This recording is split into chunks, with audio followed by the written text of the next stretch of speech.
evening, everyone. Thank you all for coming out. We really appreciate your being here and your support. And this is the forum for Vote 3 for HSV. And the three are sitting right up here on the stage. We've got Lloyd Sherman, Diana Podawiltz, and Tormey Campagna.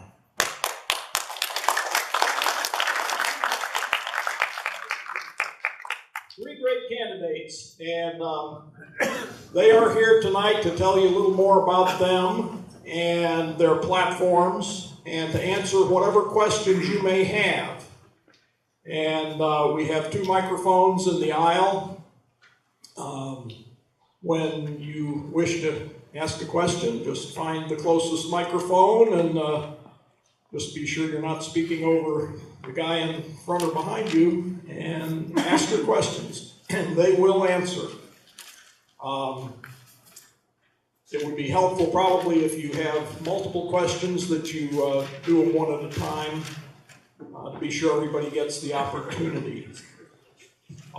This is the second session for today. We had a great session this afternoon, answered a lot of questions, got a lot accomplished, and I expect to do just the same this evening.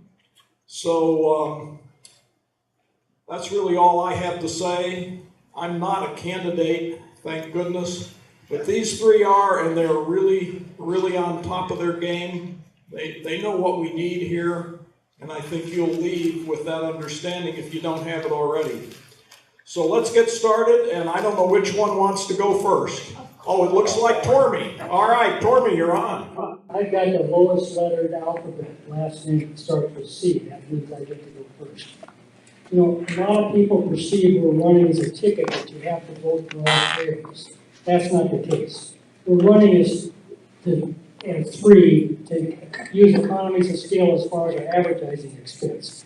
You should choose who you think the best three are, and if it's all of us, that's great, but if it's two of us or one of us, that's a choice you need to make. But to think we don't coordinate some activities is wrong. Because we do talk now and then about things, and we also all talk to make sure that we're generally on the same page for most of the issues. And we are.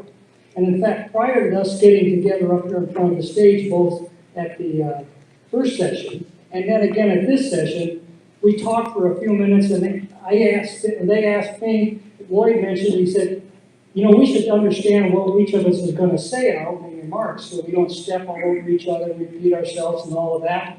And I said, I don't think it really matters. And they both looked at me and said, how's that? And I said, simple, I'm going first. So, as you listen to the three of us and other candidates that are here, you need to determine who the individuals are that best can cause change to happen, make change a reality.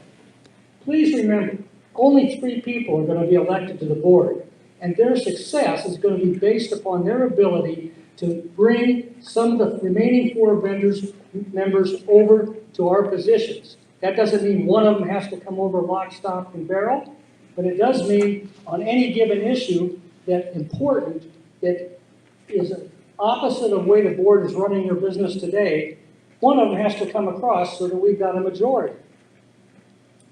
The three of us have demonstrated skills through our careers to build consensus. And the fact of the matter is, when you look at who your candidate ought to be, you should look at a variety of things. Past experience, of which we believe business is an important factor. Because someone who can run a successful business brings the skills to the table to help run this village better. And if we can't build consensus, not only among the voters like yourself, the property owners, but the remaining four board members, we aren't going to be successful. And I believe everybody in this room wants the new board to be successful. So with that said, Diana? My husband and I came here 21 years ago to look at property. At that time, they were building Isabella Golf Course. I mean, there were no roads back there. They were just starting to build it. So we went on the presentation. We came down here with Cooper on the 3-day, 2-night deal, free. We didn't pay anything. Got a round of golf, had to go on a sales presentation. I know a lot of you people that live in the village came under those circumstances. We were so impressed. We just knew that we wanted to live here. But we didn't want to pay $40,000 for a lot on a golf course. In fact, believe it or not, I didn't want to live on a golf course because I had a big dog and he'd be barking all the time. That wouldn't make people happy. So we go down and we pick up a book that was lots for sale by owners, by realtors, whatever. And we had our big map. Y'all remember the big map that lays everything out? And we take off. Now, started out cool in the morning, so I had on my golf pants, my rain pants, and we're traipsing around on these lots, and I've got rubber bands on my bottoms of my ankles to keep ticks from getting up my pants. And boy, by the end of the day, we found us a lot. And we go down to the realtor, and we make a deal on this lot, and we buy this lot, because we felt like we had to get in now, meaning then, 1997, because there's only so much land, and then it's gonna be gone, and the baby boomers are gonna be retiring, and we don't wanna miss out. We gotta find a way to recreate some of that demand again.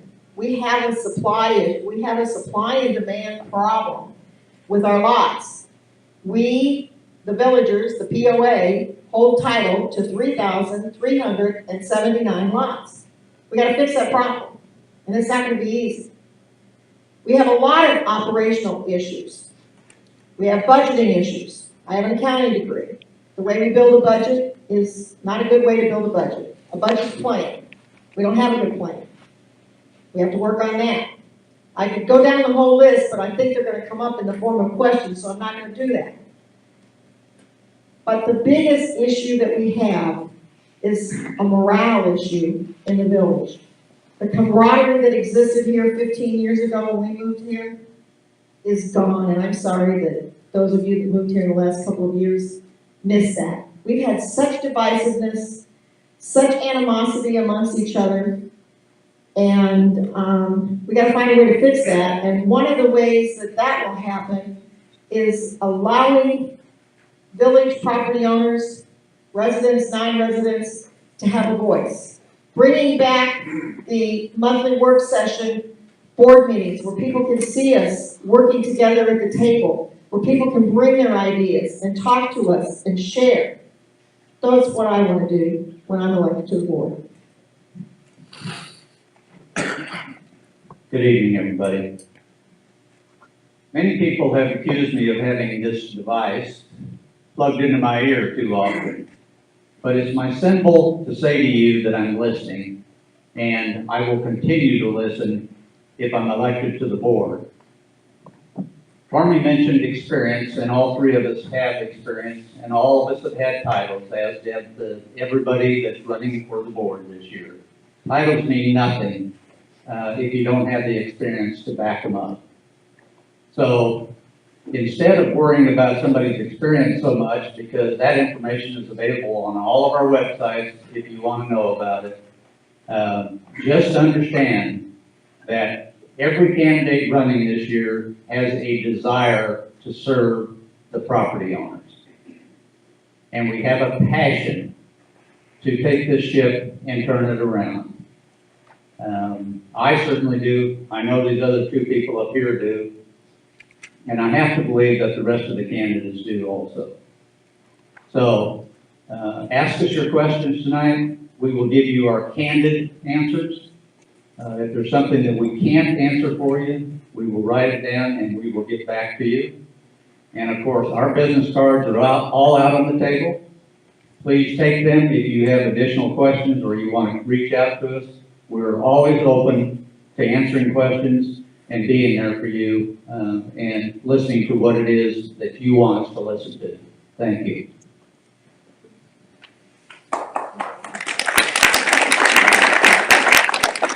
Okay, so let's start it off. Who has a question? Please come to a microphone. I recognize Bubba. Again, I have a question. What's the winning lottery expected numbers for this weekend. It'd be nice to know, but this question is for Diana. There has been a rumor going around that in the, we'll call it the no vote session, the last election that we had, the last vote in November, that you did not vote no on all of the issues. I'd like to know why. The rumor is true. My husband and I had our ballot. We had one vote. We took a look at the declarations, we studied the declarations, and we tried to vote in what we thought was the best interest of the village going forward for the long term. We voted yes, that would stop anyone, a developer or the POA, from adding any more land to our holdings. We've got 26,000 acres as planned. We voted yes to end the Class A, Class B voting rights. Mr. Cooper owns 70 lots. On some issues, he gets 700 votes. It is currently being disputed and argued, at least our next door neighbor, as to whether or not that 700 votes applies to this election. It is not. He does not get 700 votes for a board of directors election. However, he did get 700 votes for the declaration change vote. If he wants more votes, if his company wants more votes, they own plenty of land. They can plat more land and have more votes. And we also voted yes to the ability to be able to change declarations more frequently than every 7 years. 7 years is a long time. Many of us won't be alive 7 years from now. This was an issue when I served on the 2010 Strategic Planning Committee. We needed to pass that declaration, but we did not because of the distrust that exists with our management. Thank you, Bob. Thank you.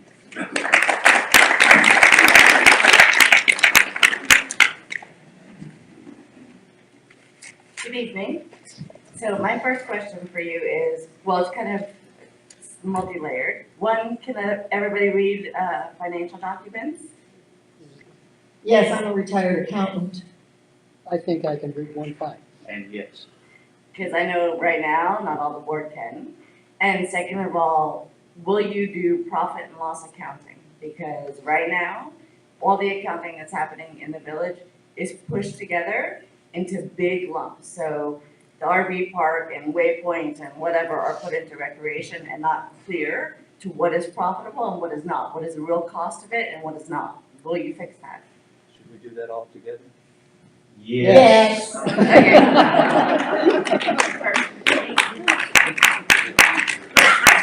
But when you do that, you need to make sure, which we have to do, that you take all the administrative functions and properly distribute them into each one of those profit and loss centers, not just look at the direct employees in the profit and loss center, or you're not getting a true picture. And if we had that kind of information, I bet we could all make better decisions than are being made today. The board needs to work with a lot more detail. And, I mean, it's there, it's available. We have a great accounting system now that we did not have several years ago. We have a very good accounting system, and we have a very good chief accountant in Liz Mathis. I am very impressed with Liz. I know others that are very impressed with Liz. The information is there. It's just a matter of people on the board educating as to what their needs are to make decisions, and then providing members, property owners, with the information that they need. A simple cash flow statement of how much cash came in this reporting period and how much cash went out. We gotta quit talking every month about our reserve dollars, because that's our savings account. We gotta start talking more about the checking account. So, yes, the short answer was yes. During my professional career and while I was a business consultant of my own company, profit and loss statements I had to develop for most of the businesses that I work with, and when I was in corporate America, I lived by a profit and loss statement. They need to be down to the department level. They need to be detailed. And you're right, there appears to be a lack of understanding of financials on the board. In fact, we've been told that several of them say they don't understand the financials. A board position has got to have practical working knowledge for those kinds of documents. And you can't ask a manager to do their job if they don't know what their goals and objectives are, particularly as it relates to their finances. So profit and loss statement tracking is an absolute necessity. And I think down to the amenities, not just departments, because that's gonna. Well, yes, you're absolutely right. When I say departments, I'm talking about all the way down. I mean, you build a budget from the bottom up. And so the least little departments, you gotta build it right back up to the top, and you don't do a budget with a 2018 failed budget against a 2019 will be failed budget, because that's what's gonna happen. I'd like to ask a question. How many in here, in the room, have actually looked at our financial statements? Fair number. How many have looked at the financial statements at Bella Vista? None. I suggest you go look at theirs. I'm told, haven't proved it yet, that they run the same software we do, totally. You can actually read their financial statements. They make sense. Ours are a little complicated. Sometimes I wonder if they're that way on purpose. But I can't imagine that being the case. I don't think that they're making our financials complicated on purpose. I really do not. But I think that they just don't have the direction from the board as to what is actually needed. And what you're addressing here is, I give you right now we're working on the RV park, renovating the RV park. And I'd lay odds, big odds, somebody asked about the lottery ticket, but I would lay big odds on this, that all in-house work that we're doing, and employees that we're using in-house and all that, that money isn't being allocated to that RV park renovation. That money is still sitting in whatever department their paycheck is coming through. Absolutely. Ms. Podawiltz, you mentioned this in your opening statement, that we need to get the input from us, the owners. I agree with that, but I'd like to hear from you as well as the other two, if they agree with that. How would you do that? You mentioned a working meeting. You can't get that many people around a working meeting. We had several of working sessions with the CMP. You can't get that many people around it. So I just wondered what your method of getting input from us would be. That's a very good question, and you're absolutely right. We can't get that many people at a working meeting. However, we as board members need to make ourselves available to people.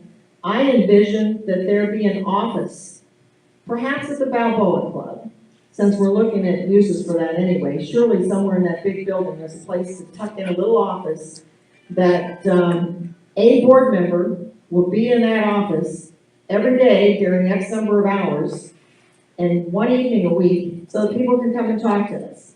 In addition to that, we need to be having meetings, a lot of meetings, where people can come here to the Coronado Center. This place is not utilized that much. The board we would come here, you talk with us, we have sessions. Okay, we need to work on marketing. Got somebody got any ideas for marketing?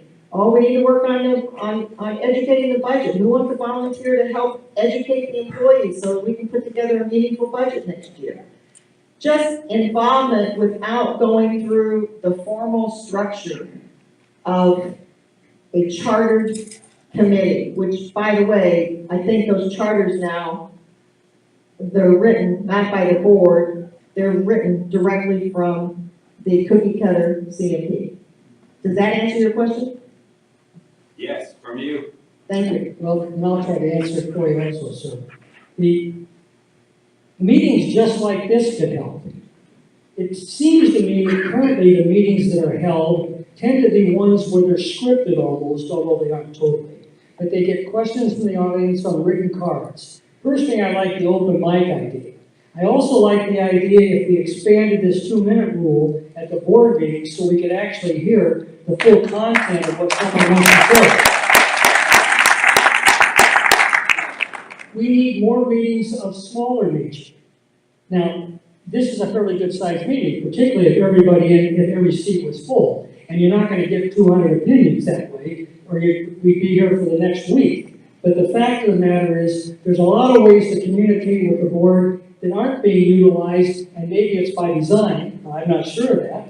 But send us emails if we get elected. We'll try to answer your emails. Or we'll try to do answers to emails that have a similar nature so that we don't have to answer 50 emails. Maybe we can answer 10 that address what says in 50 emails. But more meetings, closer to the people, really hearing what you think and feel. That's what's important. And then we'll get better decisions that everybody can agree to and pull us all back together as a community versus separate us like we are now.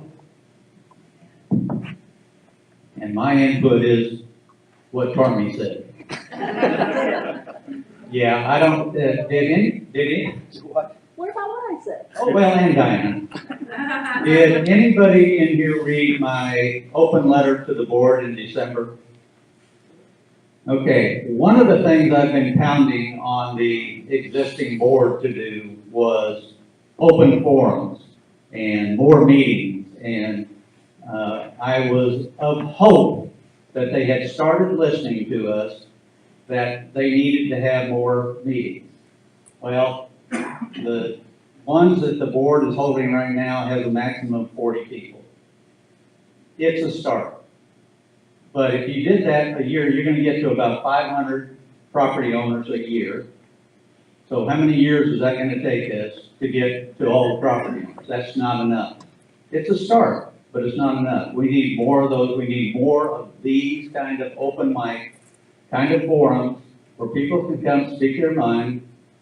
And as you already noted by what Tormey and I know Diana supports it, we don't believe in the 2-minute rule. There's got to be some control or we'd be there all day, but people can't get out a thought and get an answer in 2 minutes. It's not possible. So it just needs to be more of that. But the other thing that I believe needs to happen is committees. We need a few more committees that I'm in favor of, but they don't need to be comprised of POA employees. That is disruptive, it's intimidating, and it's unnecessary. They need to be property owner committees. You can have a board liaison so they can report back to the board, but I see no reason for them to be comprised of the people that are working for the POA. It needs to be our voices, not their voices.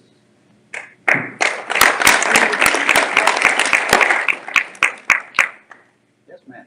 I would like for each of you to elaborate on your ideas or opinions about the pool.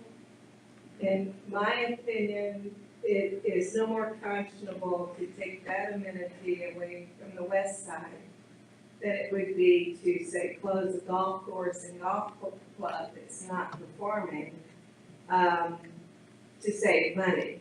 You've got the houses around it that it would affect their property value. Just like the pool added property value on the west side. That was an amenity that was here from the beginning, I believe. I wasn't here from the beginning, but, to me, that falls into the category of fixing things, not a new amenity. So would you each give me your opinion on that? I'm gonna take this first. That swimming pool was the first amenity built by CCI nearly 50 years ago. That pool was, the POA was warned in the 2010 strategic plan that that pool at best had 5 years of life left, at best. for people to think that we could have just repaired that pool and solved all of our issues, that's wrong. That pool was beyond its life and had to be replaced. We told them then. I agree that that is a valuable amenity to the west side. Unfortunately, we've now gotten into a situation where we tore down the bathhouse, which I know it was bad on the inside. But I don't know how bad the bones were. I don't know if the foundation was okay. I don't know if the weight-bearing exterior walls were okay. Now we gotta start from absolute scratch. So in that regard, it does become a new amenity. Yes, well, okay, I'm not gonna argue with you, but in the regard from the fact that we're starting from scratch, there's nothing there now but dirt, and we're starting from scratch. I also am not happy with what happened to the basketball courts over there. So we squeezed a lot of stuff into a small space over there. There were roundtable discussions in 2017 in regards to the pool. I attended those roundtable discussions. I spent time prior to the roundtable discussions talking with vendors in Arkansas of commercial pools. Some that had been out here that were aware of what our situation was. I went to the meeting with pictures and the possibility of building two pools. A pool at the west end where the current one was, and a pool more towards the middle of the village. I had estimates that it looked like that could be done at that time because there were still structures there, the pool was still there, the ground was already excavated, that could be done probably for around $600,000, $750,000 in that range. We're now talking a $1.2 million project, at least. Probably more than that by the time it would be finished. It's a real problem, it's a real issue. I don't know if this board that is currently seated is going to act on this issue. I know it's coming up at the February 20th meeting. In our afternoon discussion today, there were many people that felt that an amenity, whether it's new or replacement, but an amenity of that kind of dollar figure should be voted on by the entire community. That it shouldn't just be a board decision. I don't know if we can afford a $1.2 million pool at this time. I don't know how much money we actually have. Does anybody? And I don't think anybody does. How would you vote for or against the pool? How would I vote? Yes. I don't have enough information to place a vote at this time. Chances are, by the way, we aren't gonna be voting, I should on it, because it'll be done before we're even elected. I don't think anybody at this table believes that there's no need for a pool. Now, I've made a few presentations where it could be perceived that way, but I'm not opposed to a pool. What I am opposed to is $1.2 million, which I'll bet you, dollar to a donut, it ends up being $1.5 million. We don't have that kind of money. Our reserve, which I'm sure the 1.2 or some portion thereof is in our budget, but the fact is our budget was so poorly developed that it's not even gonna hold water. It's off by 2 or 3 million by itself. Our total reserve is 1.2 million. We're underwater if these figures are all accurate. Do we need a pool? Probably. Does it need to be 1.2 or more?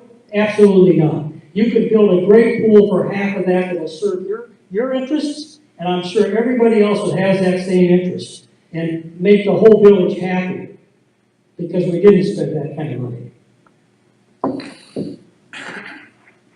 And as Tormey said, we're underwater, and obviously, no, we're not underwater in a pool. So, hang on a second. I got something right here. I was on the finance committee, they found it end of the year. Use the Go to the microphone. microphone. I can't hear you. Okay, I talked. No. No, come to the microphone, please. Take it off of the stand and hand it to him. Oh, thank you. You don't feel uncomfortable. You wanna hide in the corner, Cecil? Okay, I was on the finance committee at the turn of the century. I've been in this village for 26 years and 1 week today. So I've seen a lot of things. I came here, played golf for $8 a round. Everything was great. I came to this place because 2 of my clients had come here, and I learned of it through the word of mouth of one of the residents, or the residents at the time. And I know we've got the biggest advertising program right now, and I don't know how successful it is, but the people who lived here were the best sales effort that came back in those days. Everybody talked about how great it was. At the turn of the, what do you want to call it, century of millennium, we had a $5 million kitty. $5 million. And it sat there and drew interest upon and everything. Since then, we have increased the fees about 70%. We've increased the golf about 200%. Dollars come in here, and you just tell me that we don't have any money. Now, we talk about management and problems, you know, that we need to all get together and solve. One thing is we need management here who knows how to run the place to begin with. And this is what I think we're lacking. We have now, as I say, I'm trying to get rid of organizational chart from the POA here because I'd like to see what we've got. And I'd like to know what the wages are for the people now who are running the place. That information is just not available.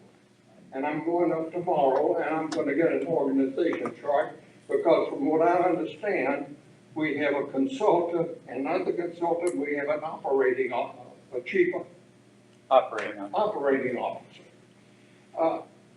Anybody who knows organization at all knows a one-on-one situation is you can't have. This one of the people should not be there. Now, I don't have that much fun to stay around, but I hate to see this village go down. And as Linda said, he's going to turn a couple of things around. And what I'd like Linda to do is give me an example of one of the things he sees that he's going to turn around. Because there's several things I think that need to be turned around. And I appreciate somebody recognizing them and offering to do something about it. Well, first off, when I make the comment we don't have the money, all you gotta do is read the financial statement. In fact, I look at the financial statement and I also look at the budget. And the budget is a joke.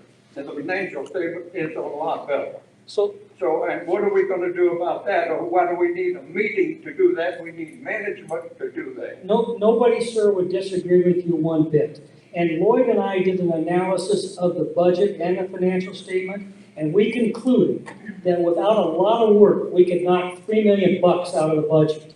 Now, well, $3 million will go a long ways towards recouping that $5 million you talked about that we may have had 10 years ago or whatever at that time. It'll also address a pool, and it'll address a lot of infrastructure issues. But it won't be done until you get your organization lined up with what you really need, and you get the right number of employees and pay them right to cause that savings to be made. All along, can you go back to year 2000 and find the $5 million and tell me what's happened to that? How could I? I can't even get, I can't get detail, and none of us can, of what happens to the $30 million we spent last year. Okay, tell me one thing. What has happened to the execution of the place since then that we've lost track of it? That's the problem we have to solve. I can tell you this, let me tell you this, let me say this. I went through Bella Vista's financials. Now, granted, I might be not perfect here, but I'll give you one example of where this money went. Not necessarily 10 years ago, because I don't know, but today. They've got 10 less employees than we do. They had 510, we've got 520. Someone will tell me they don't take care of their own roads, they don't take care of this, they don't take care of that. All of that's true. But they've got 510 employees, we got 520. I believe that's a more affluent area than it is down here. Their salary and benefit line is $2 million below ours. Now, there's $2 million there, possibly. They've got 4 directors. We've got, I think, 10. 17. 17, and below that, who knows how many managers, right? See, now you're getting at the problems that we have. You wanna know the problems? You just mentioned a bunch of them. Yeah, right and so there. what we've got to do is go So what through are you that gonna do to correct organization, it? with a fine-tooth comb and determine what is really needed and what's not needed, and then address those issues. Yeah, like I said, when you got a consultant who is directing the operating officer for this, village, you've got, as I say, a one-on-one situation there. We've got 2 people there, one of which we don't need. Probably true. Yep. Go ahead. Well, now, hang on, before we do that. Back to my answering the question on the pool. I would love to see us be able to have a pool. I would love for us to be able to fix our roads, our culverts, and all the other infrastructure problems that we currently have.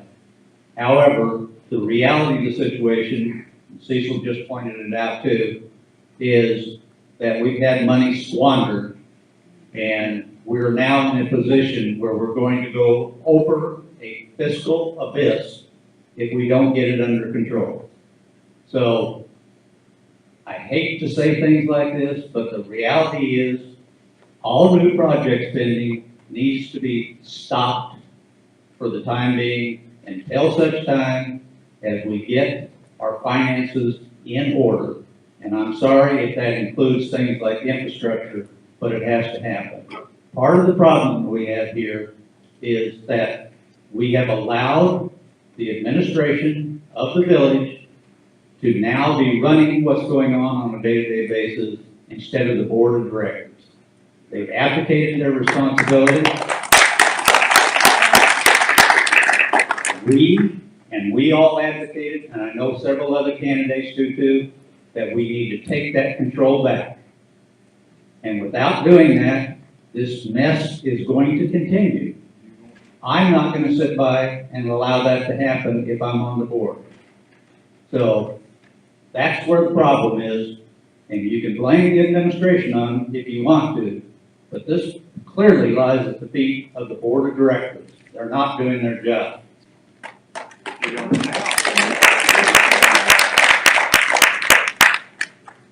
Ready for me? I'm done. Lloyd, It's not their money. Yeah, that's right. Their money would be a different story. That's correct. So yeah, currently we have 17 top management, which is like the largest amount of top management that the POA's had in a long time. And the operation, the way that it's run, is not a revenue-driven operation. So you guys have run businesses, I've run businesses here in the US and internationally. Every business that works and is successful is sales first and marketing first. Are you gonna reorganize it so that you reduce the top management, take the entire infrastructure and culture and turn it into a sales organization so that you are selling golf, you are selling lakes, you are selling the lots, you are selling real estate, but not the POA? You're partnering with the realtors that already exist and stop spending money there. You're bringing in the right restaurateurs that you can trust and stop spending money there and create the organization all over again? Or are you gonna let it continue to be top heavy and spend the money as it is and us be in businesses that we shouldn't be in? Ready? All 3. Yes. Okay. Lot to absorb there, I guess, but, no, we cannot allow the existing management structure to continue the way it is. Again, as a business consultant, I would not have permitted that to happen in any organization, and if they continued, they would no longer be in business for very long. Period. End of story. Not even open for discussion. The reality is, and we have a person in charge of the village who has no management experience. She's an accountant. She knows how to count the beans. She knows how to put out financials that we don't understand, but she's never run an organization. We have. We know how these things happen. We are top-heavy. We have an employee span of 4 people per manager. Absolutely ridiculous. In the real world, you have a span of control of 7 to 8 to 11. So we're way out of whack. So again, the short answer is no, we cannot continue this. It needs that organization structure. I looked at like 2018, and by the way, the 2019 one is on the website under governance. For board of directors down at the bottom, I believe it is, but it's on the website. We had something like 27 boxes on their org chart last year. In 2018, we have 20 or 44, I think, this year. Yeah, so big problem. And none of the culture is about sales and marketing first down. It's No, all about and along that line, and I know these guys would want to jump in here too. At the marketing meeting, for those that went the other night, I was disappointed, and I got dinged earlier today because I said I was disappointed. I was disappointed because we were told that the people that are out there, not us, the people that may be moving here, are the ones who brand us. it was all sauce What? and no meat. Yeah. Yeah. And our digital marketing company, if you go look at the demographics of who they are representing, their subscribers are all 12% of the top earners in the United States. You really think that that's the target market that we probably ought to be looking at? That was a rhetorical question, but done good. Okay, I'm going to shut up for now. I just want to add to the marketing thing.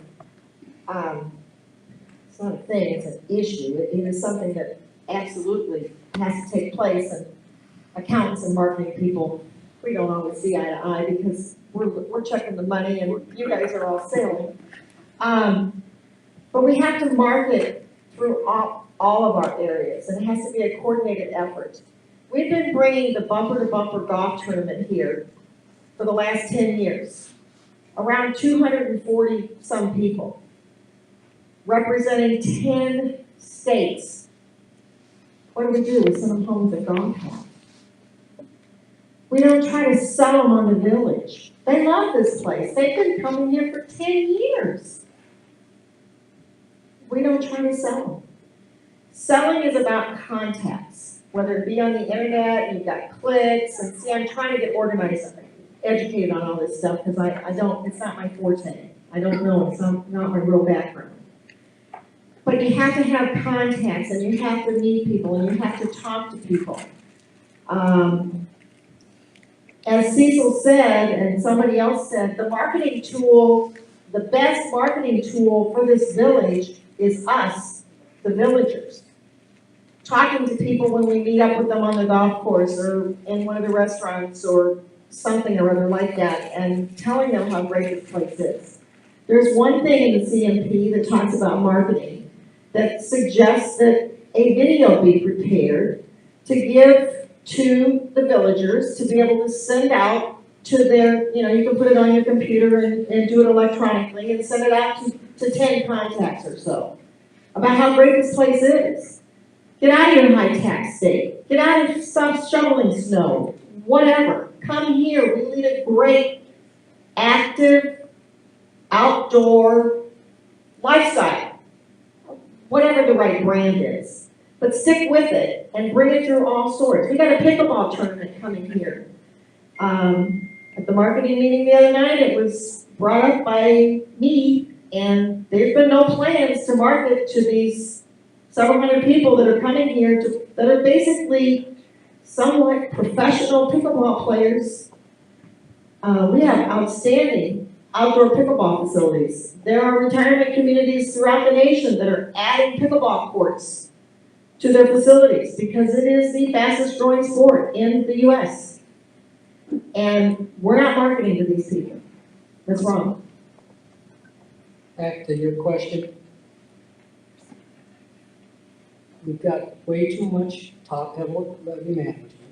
And that's not saying they aren't good people. But the reality is we're running a business. And the business right now is not doing as well as it should be doing. So you have to redesign your organization to address those needs, adjust your budgets where appropriate, and if in fact that causes some downsizing, so be it. Otherwise, the business fails. I've worked for companies that didn't downsize as quick as they should have, and they went out of business. I don't want the village to go out of business or go into some position to where we aren't attractive at all. The way we're attractive to what Diana was saying, and others were saying, nothing's changed here in the last 10 years, 20 years, 30 years, 40 years. This place is just as great a place today as it was then. But it won't be if we get a reputation for not managing our finances in a proper way, and we see costs just escalating and escalating to cover the bills. This won't be a place where someone wants to live. At a meeting recently, I heard one fellow from California say, hey, if the dues for here were $800, that's probably not that bad because that's what we paid out to California, $800 a month. No one's coming here for $800 a month. And surely there's a lot of people, if they had to spend $800 a month, or even a far lesser amount than that, for their assessment fees, the choice would be whether to pay that fee or eat. You're right. And I'd rather see the people that are in those kind of positions, because everybody in the village isn't making what our CEO is making, be able to put food on the table. Thank you. Thank you.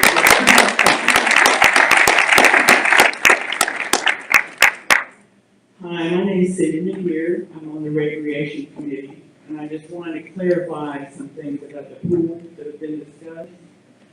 The pool, as we know, a couple of years ago, started the redesign process to replace what we had. And I moved here in 2015, and I do not play golf. I kayak, but the pool was a big draw for me and my grandchildren. So being part of the committee, I just want everyone to understand that replacing the pool and the site where it was located, number one, we chose because the infrastructure was there. We were saving a lot of money by having an existing parking lot, utilities. Another major consideration was the building that was torn down was not ADA compliant. Our new facility, we wanted to make sure if you were in a wheelchair or had some kind of disability, and according to the laws, you have to be ADA compliant now, which it is more expensive to accommodate everyone.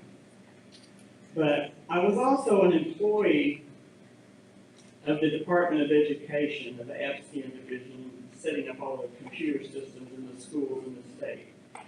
And when I first became a member of the committee, I went to Fountain Lake and I went to Jessieville, where, by the way, my children went to school in the late 80s. I lived here in the late 80s also. I actually came back. So anyway, I visited those schools. I wanted to find out how many students they had that lived in the village, and I encouraged them to set up a field where they could pull data and let us know exactly how many kids lived here. And at the time that I visited with their administrators, we had 780 to 800 people that were in school and lived in the village, compared to when there was 250 when I lived here. I used to have to seek out children for my children to play with. But there's a large population of young children here in the village. And not only do we want to make the pickleball players happy, the RV people happy, you know, we had that budget, the money in the budget a couple of years ago. And we voted to set aside and pull $400,000 from the pool budget to accommodate the 400 pickleball players, okay? So we have 700 to 800 children in the village that are going to utilize that pool, and adults that want the pool. And I would encourage you to be pro-pool, and not only one pool I think is sufficient. I don't believe in a pool in the east and the west. I mean, goodness, we drive to town to buy groceries. That puts a few miles to go to the swimming pool, really. So, the other thing that I would like to discuss, as you addressed, is marketing. And the other night when I was at the meeting, I had an idea. I was coming back from Baltimore, DC area, just a week or so ago on a Southwest flight. Pulled up in the magazine, here was a full-page ad for the Valencia retirement communities in Florida. And I thought, my gosh, all these captive audience on this plane are looking at these ads, the majority of them are going through the magazine, because we did not have access to internet on the particular flights, either going to the area or coming back to Arkansas. Both planes had no internet. So, I get home, being the information person that I am, I call PACE, the people that manufacture or publish the Southwest magazine. And I was put in touch with the lady that is in charge of the Arkansas territory. And I said, you know, I'm just curious, how much is the cost for a full-page ad, and what demographics do you touch on this ad? And so she sent me a list of all the cities where they, you know, service and the amount of people. And just one statement was really the kicker. For a half-page ad, yes, it was expensive, but we have a $260-some-odd-thousand advertising and promotion marketing budget. A half-page ad was $9,000-some-odd. Yes, a full-page ad was $14,000-some-odd.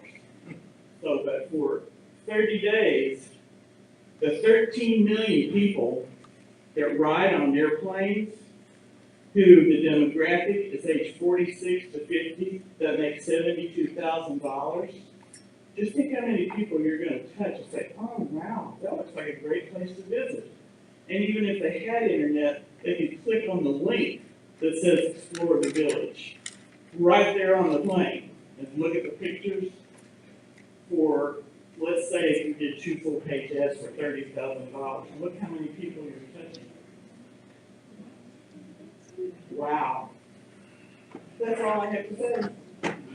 I just make it quick. Thank you. That's good input, and hopefully we can take some advantage of it. One thing I'd like to say though about the $267,000 you mentioned. Actually, I thought, I wasn't at the meeting, I had something else I had to attend, but I understand it was 300 or something? 263. For tier 3 marketing. Tier 3 marketing. That was tier 3 marketing, which the close area around here and maybe the near area around here is not tier 3 marketing. So what we really spend in marketing is probably a significantly different number than that.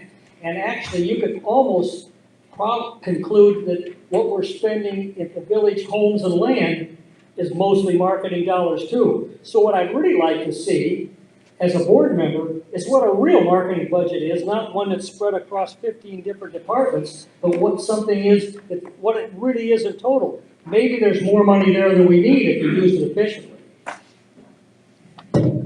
I want to clarify my comment about the pool on the west and the east. My comment was that a couple of years ago, we probably could have gotten 2 pools for less than what we are now looking at spending for 1. So that was my point in my comment. And again, if I wasn't clear earlier, we're not opposed to a pool. We're not. We're just opposed to spending money that we don't have right now. That's That's the problem, not the pool. As for the marketing, yeah, other suggestions along that line in Southwest, I hadn't actually thought about them, but I used to fly them when I lived in Texas. That's a pretty captive audience. And as Tormey has pointed out, we have a POA owned, POA operated brokerage firm, if you will. I happen to be a real estate agent. I find it somewhat offensive that we felt like we needed to add another one that's run by the POA. You have 100 realtors already in the village that are quite capable of selling 6 houses. And spending $750,000, which, as Tormey has pointed out, could be reallocated to marketing, real marketing. Nothing happens without marketing. Then you gotta sell it, but you gotta market it first. So you gotta have a bigger marketing budget than the .008, 269.5 on Tier 3 advertising. That's just a reality. Kurt. No, this guy. Oh, okay. You're up, sir. Hey, Bob. I'm a relatively new person here. I've only lived here 6 years, so I'm trying to get up to speed. And the last 3 months I've been doing that. I attended the financial presentation that you referred to and the marketing presentation. And I'm aware from my background that communication is a real issue. And we've got some concern that nobody at the board level is listening. At the same time, I was impressed at both of those meetings at the amount of information that is made available to us. And Tormey, you said you don't have any idea where the money went last year. We've got a 15-page financial report that's on the internet. Now, not everybody gets on the internet, I understand, but the whole marketing program's on here. I just learned this the last 2 days, and I realize I'm new, the rest of you guys may know all that, but there is a hell of a lot of information that's out there that we're complaining we don't have, when it appears that they're trying to give us as much of this information as they can. It's a year-end 15-page, it says preliminary because they're waiting to get, I don't know, audit or something done in March, but there is a lot of information, and I'm kind of embarrassed because I came to support you guys, but it sounds like you're not willing to acknowledge there's some really positive things that are being done to try to get the information out to us that we're not accessing. In regards to the 15-page document of financials on the internet, you take a category of an expense category, and it is called sales, marketing, discovery packages, village, homes, and lots. Net loss last year over $1 million. Right, 1,108,000. 1,108,000. I tend to talk in round numbers, but thank you, sir. I don't know how much of that. 1,033,000 to be exact, according to Frank Fleming. Well, I'm going off of what it says on the internet source. Our line. Okay. I don't know how much of that went to marketing. I don't know how much of that really went to discovery packages. I like the discovery packages, but why aren't the discovery packages available for anybody and everybody to sell? If I have friends that wanted to come down here, why couldn't I sell them a discovery package? Why does it have to be just 37 discovery packages sold last year and 12 year-to-date right now? I was at that meeting, I listened, I took notes. Yes, there was information provided. But if I'm a board member, I need to know how much it costs us for those discovery packages. I need to know how much it's costing us in total for village, homes, and lots. That includes employee salaries and benefits. That's a cost. That's a real cost. So we are not given enough detail to make decisions at this point in time. The board themselves do not even understand what questions they need to ask. And I mean, I'm not gonna name names of people on the board, but there's people that they don't have a clue and they'll admit to it. Yes, they are trying. This year is the first year that they ever tried to bring this information to the public in my 15 years of being here. And I think it's commendable that they are doing it.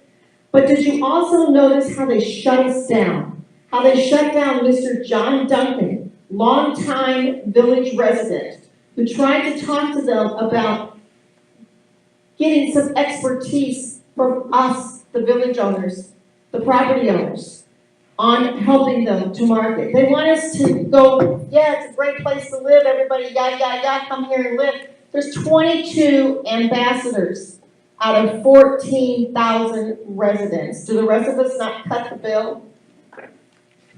Before you go, let me answer the question. I'm not saying there's no financial information out there. What I'm saying is it's not presented in a fashion to where we can really understand it. To Diana's point, a gross number of, let's just say to start with, golf. Last year it cost us $8 million. And we took in 5.4 or 5 after you discount out the fact that we got 400K or 368K back in revenue from selling golf carts, and then proceeded to move them all to operating leases, so it's just an ongoing expense. But we got money in. Well, we got money in. So, yeah, there was data there. Not as much, probably not as much as I just said. I don't think the golf cart revenue was spelled out like I talked about, which makes the number look a little better, even though it's disastrous. That's the kind of financial information we need, though, more detail. How did we spend $8 million in gold? Sure, I know we spent some on fertilizer, some on sand, and we spent a lot on guys that do the quality work out there, keeping the sand traps and the courses in good shape. We spent money on equipment. I'd like to see all those numbers so I can really understand where the money's going in the case of golf. I'd like to see those for every other department. We see food costs. Look at the food restaurant statement. It says cost of goods sold. That's even now the right terminology for a restaurant. There's two kinds of major costs of goods in the restaurant. One of them is called food costs, not cost of goods sold. That's what the average price it is for the material that goes into a meal. And the other part of a restaurant's pouring costs, which is how much you spend on liquor. The first should have a cost of around, in a successful restaurant, varies based on whether you're selling high-end steaks or selling breakfast, around 30% to be successful. Pouring costs should be in the area of 18 to 22% for a successful bar, a liquor stand. Ours are running 43%. Now, I'd like to see the real breakdown to that, because truthfully, 43% is ridiculous. Now, when you don't do enough volume in the restaurant business, you do have one problem. If you've got a fairly extensive menu, you waste a lot of money, spoilage on food. But on the other hand, I've got a lot of liquor I've had for a long time, people have given me, and it hasn't spoiled yet, unless I open the wine bar.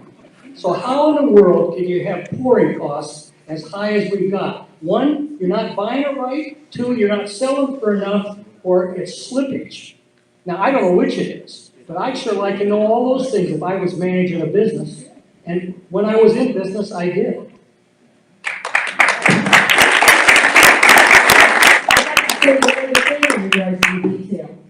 I wanted to compare the 2018 budget, the 2019 budget, and 2018 actual to the following figures in golf. I wanted to know annual passes. I wanted to know annual cart leases. I wanted to know member green fees. I wanted to know cart rental. I wanted to know non-member green fees. I also would like to know within the non-member green fees, how much of that is guests and how much of that is walk-ons. They can't tell me that at all. However, for those other items, I can get budget numbers. I've got them written down here. I've got 0 written on my pad for actual because you know what? It's not broken out in the financial statements. I can find that out by going and meeting with Liz. And I shouldn't have to do that, and neither should you.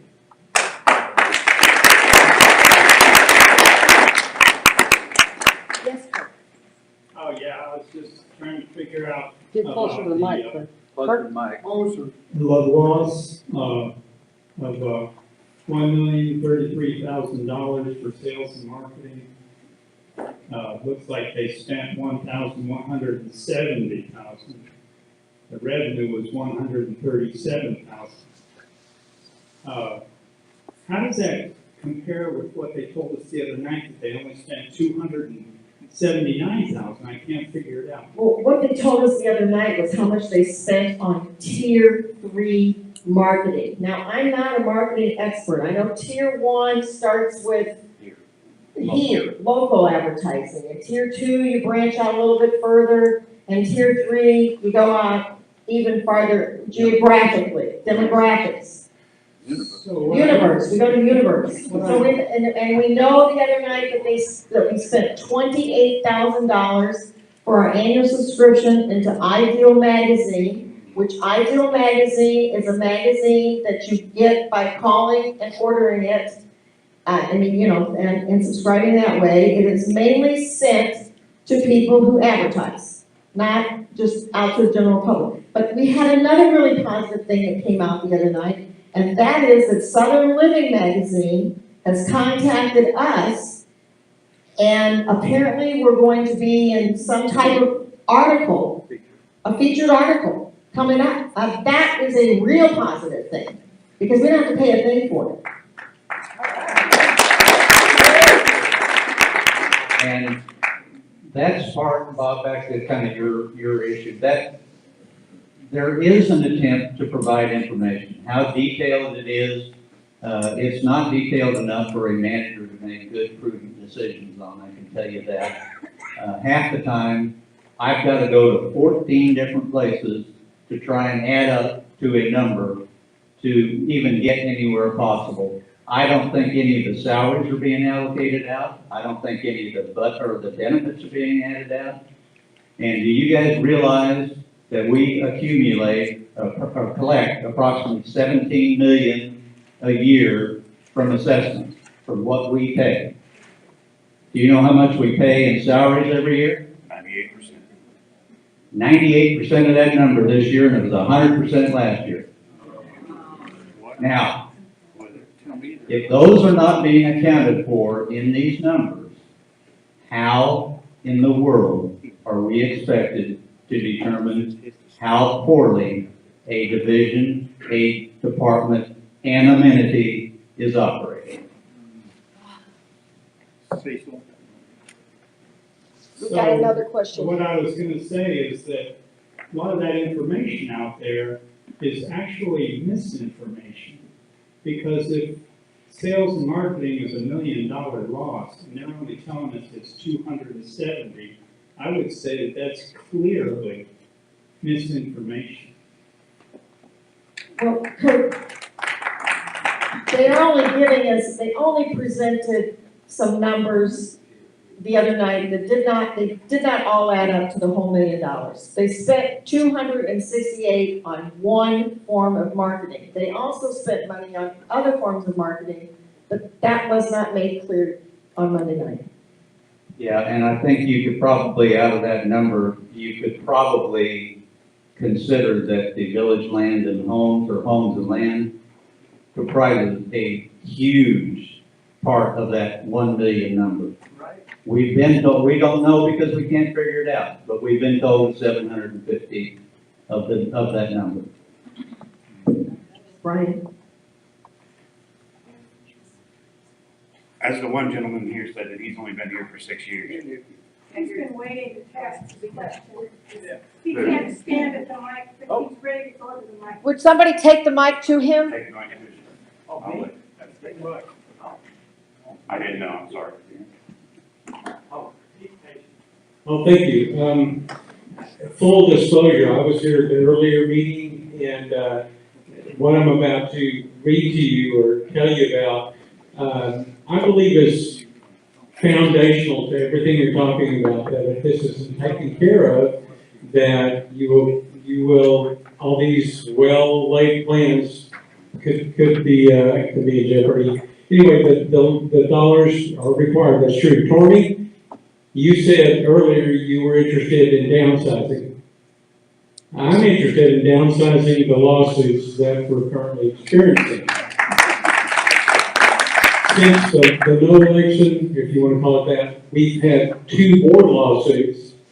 And in the early meeting, you told me, I don't know if you said we had 5 lawsuits going currently? 5.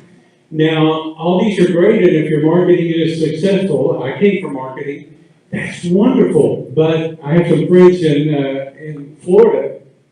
Believe it or not, it's not all oranges and love down there. They're wanting to move back, but when they read about the lawsuits and stuff, they said, no, I think we're gonna go up north in Arkansas and go over to Texas. So these are very important things to think about. Now, what I wanted to tell you about, I'm gonna give you 3 facts, and I want you to fact check them on your own because they're extraordinarily important. But if these things aren't taken care of, and the new board members should make this one of their first items, then I think all these plans are going to be in jeopardy. First of all, in May of 2014, the board added 1 sentence to the original protective covenants. And they've been around since what, 1970, something like that. And it said, quote, notes on all recorded subdivision plats, in other words, the land, can only be modified by the board of directors and the ACC. What's the ACC again? The Architectural Control Committee. Architectural Control Committee. That sounds ominous. But that thing was out there for over 40 years or something, and they slipped that one in there. So I came here, my honeymoon 39 years ago with my wife. We couldn't afford to buy land, but we knew we wanted to come back. And so we've been living here over 4 years and bought a house over 7 years ago. So I think all this interest is people are saying, hey, we're a little worried what's going on with this thing. So here are the other 2, and then I'll ask you a question. The other 2, the original residential zoning restrictions in all of our hot spring subdivision plats, are protected by Section 2 of the Declaration, starting back when the developer contributed each tract of land to the POA. You want me to repeat that? Yeah. Okay. All right. The original residential zoning restrictions in all of our Hot Springs Village subdivision plans are protected by Section 2 of the Declaration, starting back when the developer, Cooper, contributed each tract of land to the POA. Fact. Please check it out. Okay? And these guys up front know because I said this earlier. All right? Secondly, Article 3 of the original protective covenants before the board's 2018 do-over that they did also protects the original residential zoning restrictions as designated in each subdivision plan. Okay, so there's 2 protections. We came out here because we thought we were protected. Okay, so the board basically changed this on their own and gave them some powers they just really didn't have. So my question is, okay, as new board members, what would you do to rectify this situation so that we won't be rearranging the chairs on the Titanic and we could go forward with all these wonderful things that I'm hearing? Well, the answer may not sound exactly like the one I said earlier this afternoon to these questions, because I don't remember my exact words, but my feelings haven't changed. First off, some of these problems are going to be solved if Gene Garner's suit against the board and the POA comes to fruition and wins. Because the protected covenants will go back to what they were when most of us bought our land. And truthfully, that's where they ought to be, because that's the contract I signed. This is what I expected. So really, I guess what I'm getting at is the board resolution that I don't feel is legal and everything. Do you, I just want to hear, do y'all commit individually that you'll reverse this that really kind of threatens us as the homeowners? Well, let's first start with what has to happen. First thing, if we get on the board and we're successful, which again takes one other board member to come across the aisle on this issue, all the bylaws have to be changed or reverted back to where they were about 2 or 3 years ago. Otherwise, nothing's going to get done. 6 years ago, whatever. You're right. So let's assume that's accomplished. Then I'm more than open to bring up a motion, and I think these two people would support it, and I'm sure there might be other board members that could, to address these exact issues and get them converted back to where they were. You raised a question, though, that I talked about this afternoon about lawsuits. I believe we've got 5 going. I'm not sure, who knows, there might be more, but I think that's the case. We're suing ISN for $148,000. Now they're suing us for $328,000. There's a risk. We might not get the money back from them, but we might write them a check for $328,000, plus their legal expense and all ours. That's the front gate people. Cooper, he's suing us for the information we should all have available to us. We're spending money there for that lawsuit. The Gene Garner lawsuit. We're going to have to spend money there to defend against it. Last year, if I looked at the financials, it said that we spent $498,000 on 2 things: legal fees and what I'll assume, but it was worded, the cost for our accountants to audit our books. The second clearly is needed, an accounting firm auditing our books. I don't know what that costs, but if it costs more than $50,000, $60,000, $70,000, it would surprise me. So I would say that we must have probably spent $400,000 on legal fees. What have we gotten for it so far? Nothing. Right. I say settle these suits. One way to settle that suit is to reverse the things that the board has done in the past. I guess what I'm getting at, and then I'll shut up, is I'm just looking for a commitment that you can reverse the things that I was just talking about that went against the original protective covenants and those kind of things that protect us as the homeowners. We'll all give you the commitment that we'll do everything we can to do that, but we're going to have to get one more vote. But we aren't going to waver from the fact that that needs to be done.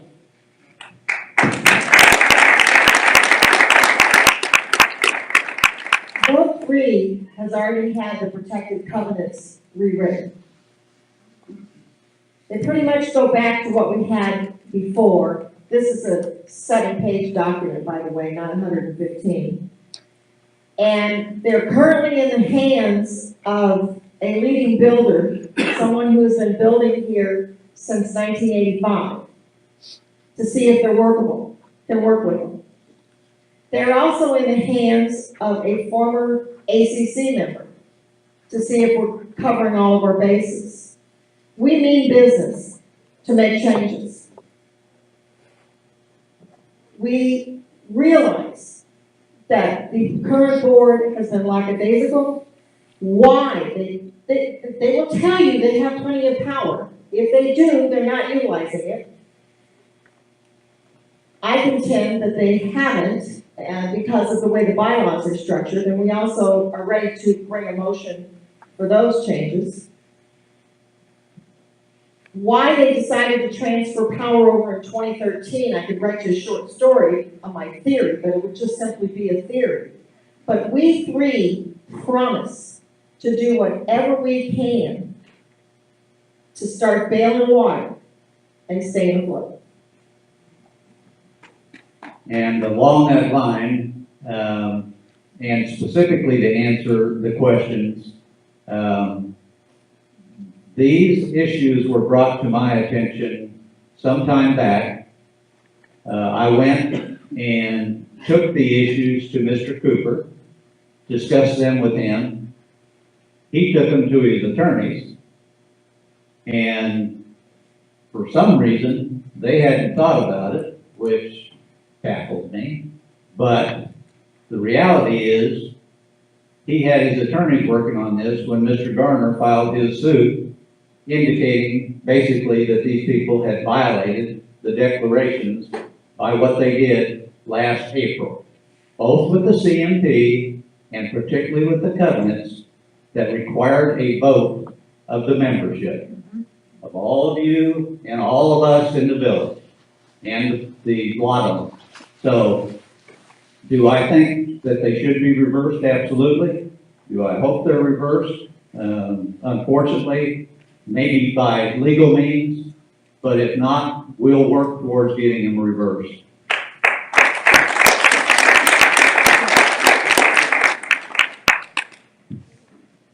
Those of you that don't know me, I'm the infamous Brian Darst, the one that creates all the problems at the board meetings. Most of them. Some of them. I have a three-part question for you. Do you believe that the board of directors should be in complete supervision over all of the POA staff, including the executive staff, Malley, Mathis, Temple, those? Do you believe that any POA staff should be sitting on the board? Do you believe that any POA staff or board member should be part of any of the governing committees that report to the board?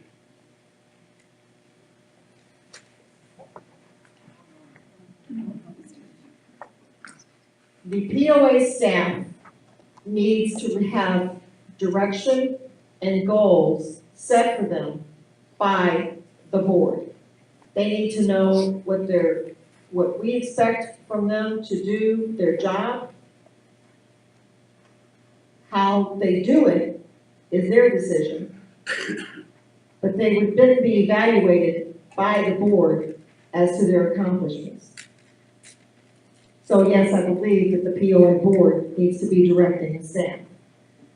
I do not feel that anyone on the staff should be seated at the table with the board other than sitting there in a chair as an advisory capacity for us to be able to ask questions of and to get information that's needed to conduct the business of the board. They certainly should not be an officer of the board.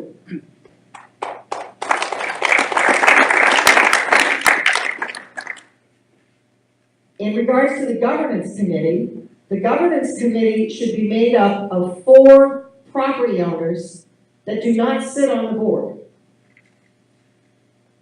The purpose of the governance committee is to make sure that the board and the staff are doing their jobs properly.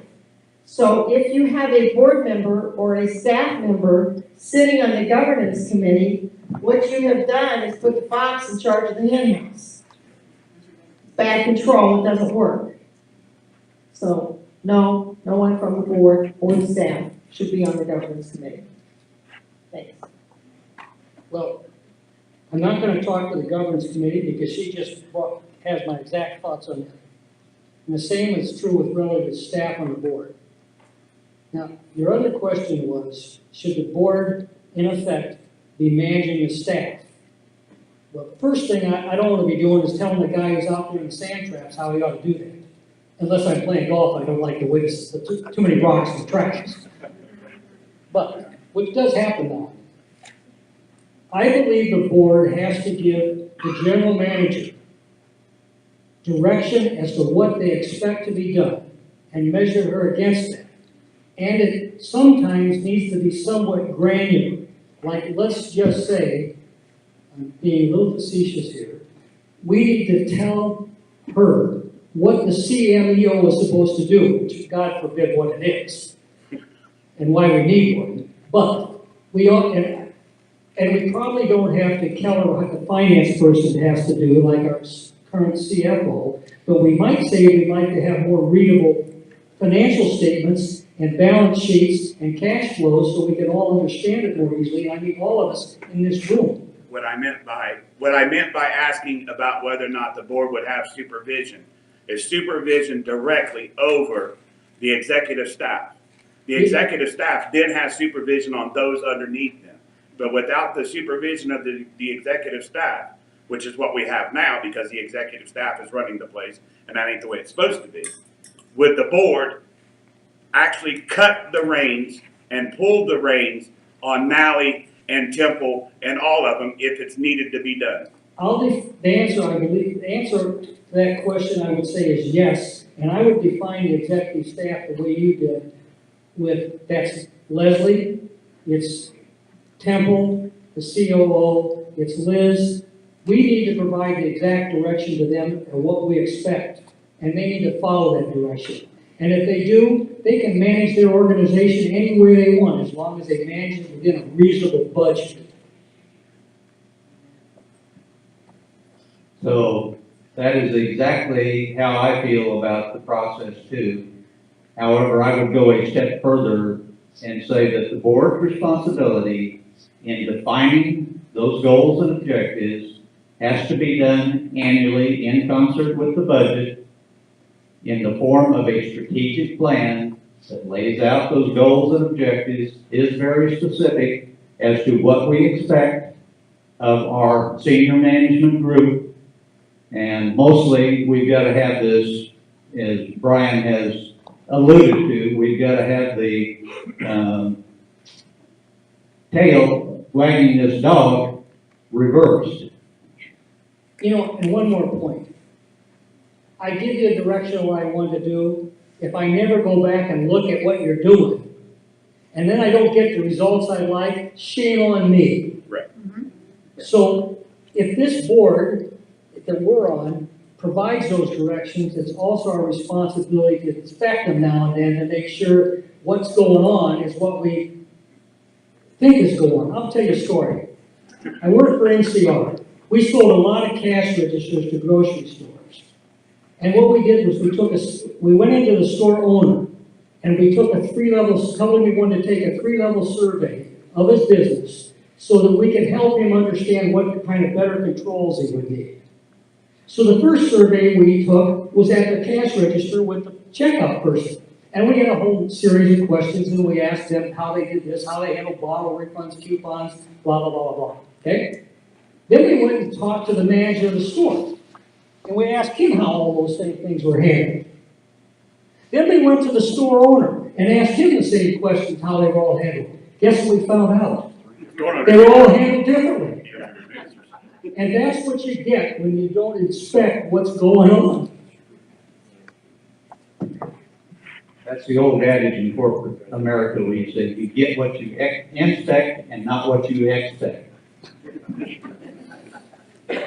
I'm Linda Van Scotter, and at the November board meeting, I stood up and asked a question about the new business that came up.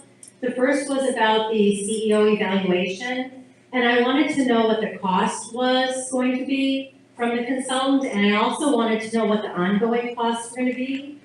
And Mr. Weiss basically placated me and wouldn't answer me and told me just to trust him. Seriously. Now, the second question I asked was related to the pool, which is a very hot button.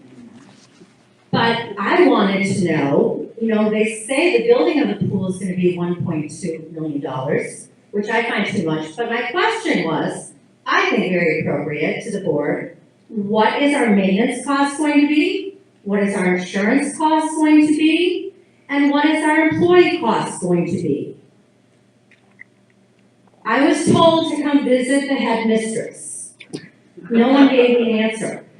I want to know what costs are when things are brought up as new business. I think parliamentary rules of, Robert's Rules of Order need to say, we're going to table this discussion until we're given all the facts. Now, if the board members actually have the facts and they're not sharing it, then we have an issue with transparency. And we have a problem with trust and distrust. I don't think it was too much to ask for.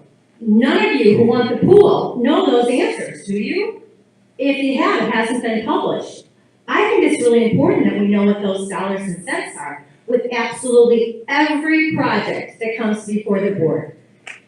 You do not buy a house and not know how much your insurance is going to be. You don't buy a car without knowing how much gas mileage you're going to get. Why would we build a pool and not know what those costs are? Why aren't we being given that information so we can make a more reasonable decision? I hope when you're board members, you will ask those questions and you will not allow new business to be brought to the topic. Now, if the president of the board or chairman of the board allows those things to go through, we have trouble. But I'm really requesting that information happen for a new board. Thank you. You made reference there, Linda, to Robert's Rules of Order. We need a parliamentarian coming from the membership. Somebody who's had experience doing that sort of thing, somebody possibly with a legal background. I just had a hand raised back there. I think we've got a volunteer parliamentarian. It would be much easier on the board if we had someone sitting there in that position, keeping us straight. Now, I will say, Linda, that I wouldn't want to table the discussion. I would want to table any vote. Correct. The discussion has to be ongoing till we can get to the root of what all we need to have to go forward. You're absolutely right. You cannot just look at the cost of building something, but you have to look at the cost of operating something. Nobody has brought up this afternoon or so far yet this evening something, and I know there's golfers out here, something else that I've always felt needed to be looked into, and that is in the golf operations, the idea that our current golf director and assistant golf director are salaried employees. They're also golf pros. They receive remuneration from private lessons that are many times done in the daytime. They receive remuneration, I believe, from the pro shop operations. We have to look at. You guys are aware of that, right? Yes. So why are they on staff? We have to look at all these things, but we have to target first where the most money is that we feel we can take out of this budget to put to the savings account, to put to the reserve account, to put into marketing, to expend our monies more wisely. We have to learn to operate with what we have and run our house here the same way you run your house at home. There's only so much money coming in. And if your expenses that month are going over what you're bringing in, then what are you going to do? You're going to take it out of your savings to make it last, to pay for those bills. And we have to operate with what we have. We have to operate on a basis of needs and not wants. We have to take that list that is out there regarding capital expenses that we maybe have here, infrastructure needs, whatever word you want to use to describe it, and really find out just what do we need. Of our 100 and some buildings that we own, how many of them need a new roof? I mean, we've got some real things that we have to deal with here. And that's why when we say maybe the pool has to go by the wayside, I know the pool is weighted, but you know what? I've watched the children playing at the beach for the last couple of years, and they really like it there. I don't know how many parents are going to want to drop $8 to $10 a day on a kid to go swim at the outdoor pool, because there is an indoor pool, and it's a pretty nice one, and it's pretty empty most afternoons. Okay. Back to Linda's question again, or statement. One of the problems that I see for items coming to the board, for the board, and for approval is that we do not do return on investment, ROI. In the business world, you would not allow a project to even be considered without knowing what it's going to cost and what the implications are, and not just the cost of the initial part, but what the cost is on an ongoing basis. And then if you make a decision that you're going to, for instance, add an amenity or replace an amenity, you know what the financial impact is, and you're doing it with your eyes wide open. I want to point to something that just was wasn't brought to my attention, but I discovered at a recent board meeting on the dredging of Lake Balboa. It was presented, was approved, and then we found out during this discussion that the contract wasn't written yet. It wasn't finished. So how can you approve a budget on something for a document that is not yet completed? And it also became obvious during that discussion, by their own admission, that at least one of the board members, and I believe two, hadn't read it. How can you approve a $416,000 expenditure and not read it? They're impotent. Impotent? Oh, incompetent. I want to make one comment on ROIs. Some people look at ROI number and they think it all needs to be quantifiable, black and white.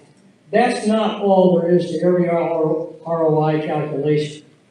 Many it is, but some aren't easily to do. Let's take an example. What's the ROI on our payroll department? I have no idea. It'd probably be hard to calculate, but we surely need a payroll department. And some of the things where money's spent, I'll use Balboa Golf Course. Does it need to be refurbished? Probably, if we're going to continue to have that course. But if you get a true ROI on that with just dollars and cents, it might be very hard to justify. But sometimes that justification comes because you need the amenity. And it might be a pool. And it might be the golf course for marketing reasons, so the numbers will get a little fuzzy. But generally speaking, on the projects that we see going through that are questionable, no ROI has ever been done that I can see. There is a process called priority resource budgeting. And you're bottom-up budgeting by department now. And I was with Monsanto when they implemented it some years ago, and it's now been applied to town development because there's lots of soft decisions to make. Pools, the Balboa Club, right? I could feel for all these particular interest groups, but in terms of priority resource budgeting, you need to bring everything together, department by department, and you stack what's the basic level you've got to have to make this department work, and what do they want, and incrementally add it up.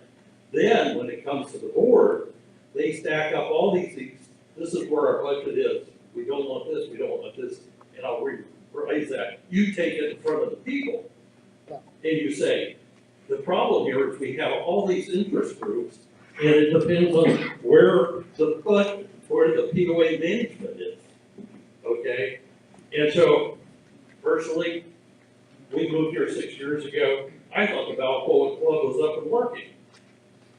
No, it wasn't there. It's one of the premier buildings technically we have. I worked on the first plan. I kick-started it, the recreation committee, and we developed a plan that Tweets put on the shelf.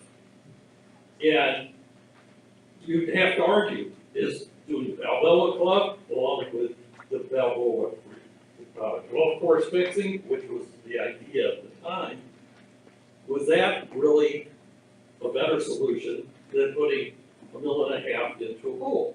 Because we got like a $2 million budget. That would be something operational all year round. But if you presented all these things with all the rationales, we don't have an overall plan. The CMP is worthless.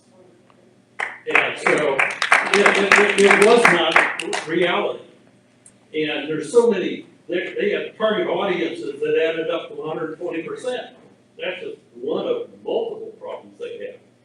So I know you're still in that mode, but every company, and I worked on many, many companies because I worked in marketing and advertising, they start in March, they finish with the board in November, they execute the next year.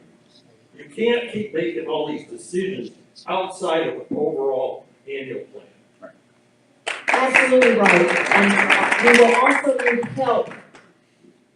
People can help, like, department heads with this process. There will be an education process to go along with the bottom-up budgeting process. And it's called by many different names, by many different companies, but it says the same thing. Could the lady behind you, since she hasn't had a chance to ask the question? Thank you. Hi. First, I want to thank you all for running, because I was worried that we wouldn't get enough candidates interested in helping us out, and I'm so glad there's 10 candidates, and I want to thank all 3 of you for running and wish you luck. And I have a bunch of logistical questions. Okay, so I'll just say them all. Okay, answer what you can. How did we get so top heavy? When does the CEO contract come up for renewal? Which board members are ending their term and who's gonna be left behind that you have to work with? Can the bylaws and policies be changed back? And probably you heard maybe an unspoken question in there about contract renewals and when does that happen? And are you gonna be there yet? Or will you have to work with the current CEO because our current board will renew her contract? And can you work with logistics? Thank you. I'll try to answer your questions, which probably won't The kids are require, fighting up here, by the way. require a lot of us else to jump in. Let's start with the first one. We understand that her contract comes up for renewal in March. We also understand, which may mean we're wrong, that it's a 2-year contract. So that means if you terminated her or she left early on the request of the board, you'd most likely, without ever reading a contract, to pay her out. Okay. And maybe even more than that, if there's a severance in there of some nature. But what if you just didn't renew it? If you don't renew it in March, if that's the right date, it still runs for roughly another year. So there's a year left of it. So you have to work with her no matter what? Well, unless you take some other action, right? Which costs money, which maybe sometimes those are the right decisions to make. I'm not saying it isn't that. The second question I think you had, or one of them, is bylaws. The board can change the bylaws anytime they choose to by a majority vote, and they can change the policies anytime they choose to by a majority vote. Is that good or is that bad? Well, right now, with the bylaws being a mess, it's real good. Thankfully, the Incorporation Act of 1993 was voted down, because if it had been voted through, it took a homeowner's vote of 2/3 to have those bylaws changed. We dodged a bullet there. What was the next question? Who's leaving and who's staying? Oh, okay. Yeah. So there's 3 people leaving the board. Ralph Turbin, who was a part-time fill-in, for Bill Rowe, Tom Weiss, and Bob Cunningham.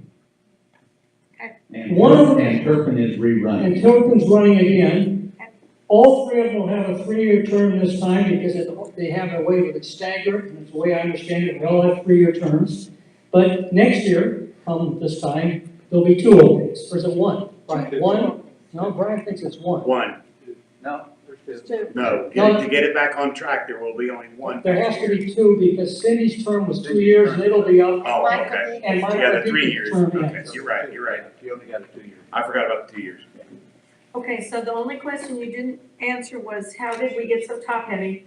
And I would like to clarify something that we just talked about, and that is, I think our CEO is probably very good at what she does, but I think her vision isn't in line with where most of the people in the village want to go. Her vision for the village. In other words, the urban, revenue from retail and all of that. So I don't know how to evaluate whether she's doing a good job or not. I just think her vision doesn't fit what I like. Well, I think we've got to delve into that when we're on the board members, the best way to evaluate it, but I'll tell you one way that's not worth evaluating. Telling somebody that 60 new rooftops a year is goodness, and selling 30 lots out of 3,379 is an acceptable goal. Ridiculous. Nobody can run a business that way. Now, with respect to your other question, how to get so top heavy, real easy. Then I'll let her talk. The board let her run away with it and approved everything she wanted at the top. Every time she asked for a new position. A CMEO, who needs one? So Who even knows what one does? So our CEO asked for those positions, Well, and the she has. board said, okay. No, the CEO just created those positions. The board, I don't Never think- got to say, no, you can't hire another person. That doesn't change what I said about the fact that the board let it happen. Okay. Some of this responsibility is on the board, it's not all on the CEO. Okay. The problem with the bylaws today, the board has 4 or 5 things that they're supposed to worry about, like the budget, and approve it, and they throw everything over the fence to the CEO and say, okay, there it is, now go have fun. Because it seemed to me like, you know, the whole 2-tier assessment thing was supposed to fix all the financial problems. And then next thing you know, we're out of money again. So it's like, oh, wow, a bunch more money came in, I'll go shopping. You know. Our current CEO has a discretionary spending allowance of $50,000 per day. Per day. Per day. Yes. Per day. Per day. Yes. No. Yes. Yes. Yes. It's in the policy and procedure manual, you can look it up. Sure is. How can that be? Because the board gave it to the position. Who says there's no free lunch? In this case, there's a lot of free lunch. Don't look at that, that's too bad, because if she used that every day, she'd only spend about $60 million a year, which would be twice what we have. Right. In regards to compensation, I'm not a big fan of using consulting firms and that sort of thing here in the village because we have so much talent. But in regards to compensation, our top level jobs, we need to bring in a firm like Hewitt, where their specialty is compensation, and take a look at the job descriptions once they get written, because I don't think they're out there, that they actually have written job descriptions right now for a lot of these positions. And have them evaluate them. Now, we don't want to be the top payer in the region. We don't want to be the bottom payer either. Right. And let's put a price tag on these jobs that are realistic and reasonable and go from there. And I believe that we as property owners have the right to know what the salary and benefit package, incentive package is for our top person on the job, that we call the general manager or the chief operating officer. That person can't be the chief executive officer, because the chief executive officer really truly should be the chairman of the board. And then from there down, I believe we need to know what the job classifications are. You know, if it's a 1 or 2 or 3 or an A or a B or a C or whatever we want to use for a job classification, and then what the salary ranges are for those job classifications. I don't want to know, and I don't believe that the property owners want to know what John Doe is actually making. But we need to know what the jobs are worth and what the range is. We certainly don't need to know how much somebody gets paid working out on the golf course or our frontline employees. But that is a whole other issue. We've got some disgruntled employees, and we have to deal with that too. So our management problems are immense. I'd just like to add that, and I don't want to embarrass my wife again, but my wife was a director of human resources, and she is a certified compensation specialist. Part of her job was determining what executive compensation packages are in corporate America. So we have talent in the village that could be utilized for those kind of things on an ad hoc committee. Those people are here, just like they are for marketing, just like they are for finances. So we're not utilizing the resources we have amongst us properly either. So management doesn't have to do it all, but the board needs to start wagging this dog so that the tail stops wagging it. So, one last point. Diana talked about salary ranges. How many people here remember when John Paul was our golf director? John Paul was a direct report to our general manager, and there weren't any layers between them, okay? He was in the highest salary range, which, by the way, I don't know what it was at the time. That was 14. The CEMEO position has a range of 18. The only assumption I can make is that there's 3 ranges between 14 and 18, and they all pay more. Seems like a lot. you've been waiting a long time. my name's Nancy Burleson, and I'm a 23-year resident here. And one of the things that attracted me so much to Hot Springs Village was that sign that I used to see when I drive by that said we were a 1,000 points of light community, that we have a lot of volunteerism, and over the years I've seen wonderful things happen in here, like we used to have a kill shelter. We had animal control, and control basically meant that if there were too many animals left on the weekend, and the animal control person didn't want to come in, they were euthanized. We had a wonderful animal welfare group that raised money and doubled the size of the shelter because the money wasn't in the budget. And now they're operating the shelter as a non-kill shelter, and animals are seen by veterinarians and they've found homes. They also had a group who volunteered and raised money for our dog park. So we're kind of, we need to also look at our possibility of fundraising outside of the budget and the money that comes in. And I would even propose, somebody might even look at the possibility of building a community swimming pool outside of the village, contributing to that and getting somebody like Boys and Girls Club, some federal funding, Macaulay Center, there's all that land out there, and we've got the Jessica High School and Fountain Lake. All those kids could make use of the swimming pool, and we'd all have something really special. So that's just my comment. Thank you. Thank you. I just briefly address that. If a pool went outside the village, it couldn't be under village control. That's correct. Okay. Why should it be? And there are a lot of community pools that do very well, and there is a lot of grant money out there for that issue right now. Teach children to swim, a lot of grant money. So. Be nice outreach, and there'd still be a pool. And there is still volunteerism taking place in the community, and I'll go back to the pickleball courts again. And, all the benches and all the things that they have down there, they did through their own fundraising.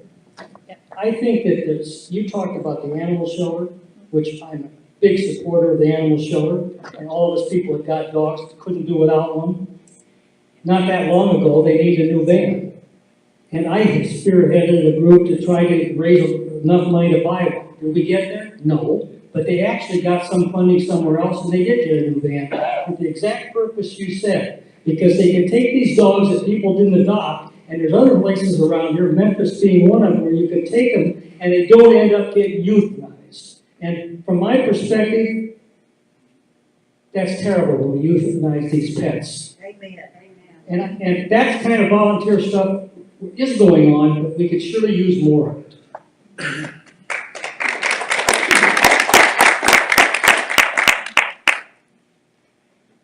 Well, I've observed that there are two words in this village that are guaranteed to raise your hackles and create dissension.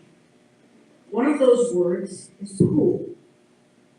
If we look historically backward to April 2018, the CMP snuck in at that last meeting of the last board under the ruckus that was raised by people screaming at each other about whether or not to have a pool. People, broaden your focus. The pool is one small issue. But when you get emotional, you stop looking at the broad picture. Hardly anybody at that meeting spoke about the CMP.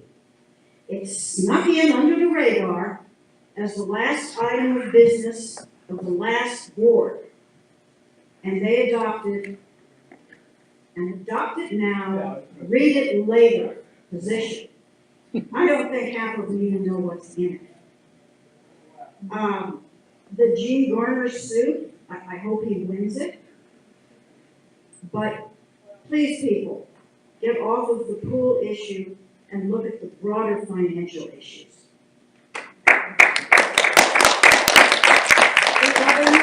The other word that raises hackles is trust.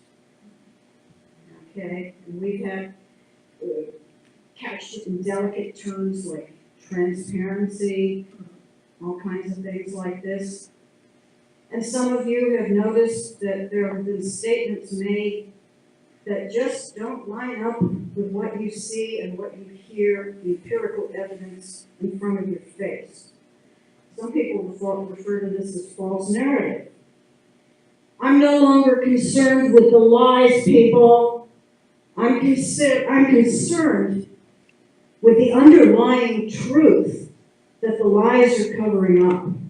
And that truth needs to be discovered.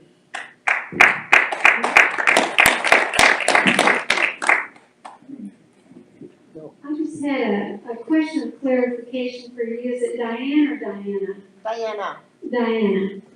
You mentioned and you held up some papers and you said that something about that you had written a 7-page new document of the, what are they called here, protective covenants. Can you explain to me why you feel it's necessary to write a brand new 7-page rather than revert back to the original document? Well, it pretty much does revert back to the original document, but the original document doesn't cover outside lighting. I've had meetings with people throughout this campaign, and I've had several people tell me what a problem it is with the new LED lighting and people putting in some pretty bright lights out there, and they don't have windows facing the outside lights that they installed, but they bother their neighbor's house, okay? So just dealing, it's just a little bit of cleanup, you know. Let me ask you this, so thank you for that. Why not amend the original rather than do what the last board did, which just step in and write 119 pages? Why would you not go back and amend the original document once you revert to it? Well, because now you got a 2-step process, and I gotta get votes twice. Well, I think, this is my personal opinion, but I think a lot of people in the village weren't happy that that document was rewritten without our input. I don't think we would be very happy to see it rewritten again without a vote from us. If you're completely rewriting it. If you look at this document, we don't have enough to pass out. The fact is, it may only be 3 pages. It was spaced the same as the original document. It gets almost double spaced and it's got bigger type. But to answer your question is, if Gene Garner's suit's successful, that's what we're going to have, is the original document. And the truth of the matter is, even with this document, if we live up to our commitment and we could get it passed, it should be voted on by the property owners. Well, I would agree with that. I want to ask Diane, thank you so much for being, talking to me about this. But the big thing for us was that in the protective covenants that were rewritten, the board gave themselves, along with the architectural committee, the ability to replat or rezone lots. And that is a big deal. Does your protective covenants that you've rewritten give the board that authority? No. No. Good. And furthermore, they can't do that. No, it's illegal. I know they It's can't. illegal. I know they can't, but it's in there, and if we don't get people. I know it's in there, but it's not legal. If it was contested, trust me, it would not be upheld. They cannot do that. Cooper doesn't own them. He has the easement rights to every one of our property. He has easement rights 7.5 feet on each side of your property. Yes. They can't do anything in the CMP that they propose to do without his involvement. So it was nonsense to start with. As Diana refers to the CMP, it's a 4-letter word. Yes. I would just encourage you. I think the campaign needs to be run on this issue because, as my husband said this morning, it's the foundation of the village. If we don't, just let me finish this, if we don't correct that misstep, then our foundation is flawed. And I think that if we run on that and people can understand the issue of the board overstepping without our permission, no vote on our part, then we'll go a long way in this area. Again, I would encourage you to reconsider rewriting those and go revert to the original and update them as necessary. Reverse what the board has done previously. That's just my opinion. Thank you. Well, it's 8 o'clock, folks, and I'm sure they're gonna wanna clean this out here in a minute. Can I ask a question before? How many people would be supportive of forums of this nature, at least on a quarterly basis, where you had an opportunity to meet with the entire board and provide this kind of input to them? Well, bless your hearts, because that's what we advocate. Monthly? It probably would have to be monthly to start with.